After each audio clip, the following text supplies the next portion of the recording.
ఓం శ్రీమాత్రే నమః. శ్రీ మహాలక్ష్మీదేవికి ఇష్టం లేని పనుల గురించి ఇప్పుడు తెలుసుకుందాము.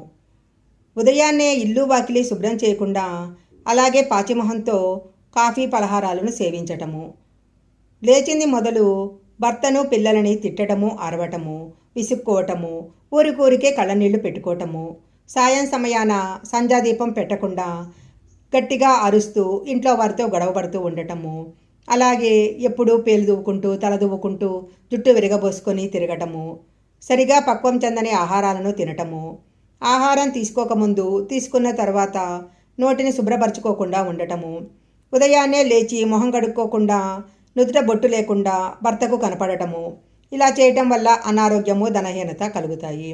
తడి పాదాలతోనే భోజనం చేయటము, జుట్టు విరగబోసుకొని ఇంట్లో దువ్వటము, గడప మీద కూర్చోవటము, ఇంటి ముందు ముగ్గులు వేయకుండా ఉండటము, ఇలాంటి పనులన్నీ కూడా శ్రీ మహాలక్ష్మీదేవికి ఇష్టం ఉండదు.